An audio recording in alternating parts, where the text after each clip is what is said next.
సురేష్ రైనా మీదన శిఖర్ ధావన్ మీదన పోలీసులు కేసులు పెట్టి 12 కోట్లు తీసుకున్నారట. ఎందుకు? బెట్టింగ్ గేమ్ ప్రమోట్ చేశాను ఏంటి? ఒకళ్ళ ఎగ్గాలు మాకే 2 కోట్లు 3 కోట్లు ఇస్తే అంత పెద్ద పెద్ద క్రికెటర్లకి 12 కోట్లు ఇటు నా కర్మ మీద గట్టిగా నెతికితే 50 కోట్లైనా దొరుకుతాయి. ఈ సచిన్, ఈ ధోని, కోహ్లీని వీళ్ళని కూడా బొక్కలు వేసి కుమ్మితే వస్తాయి. కాదండి, ఈ సచిన్, కోహ్లీ, ధోని, శిఖర్ ధావన్ ఈ క్రికెటర్లు సబ్బు బిళ్ళ ప్రమోట్ చేసిన కొన్ని కోట్లు వస్తాయి. సబ్బు బిళ్ళ, ఎందుకంటే అంత పెద్ద స్టార్స్ కాబట్టి.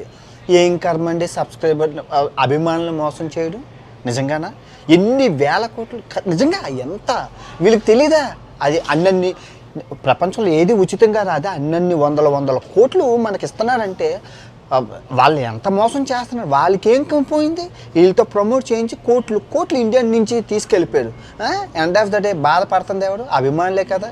నిజంగా వీళ్ళందరూ క్రికెటర్లు, ఈ స్టార్స్ అందరూ నా గొద్ద నాకినా కూడా అంత నా సబ్స్క్రైబర్లో బాగుండాలని ప్రాణం పోయిన 100 కోట్లు కాదు, అది ఎన్ని కోట్లు ఇస్తారన్నా కత్తి మీద పేక మీద కంఠం పెట్టినా అసలు ఏ ప్రమోషను చేయలేదు.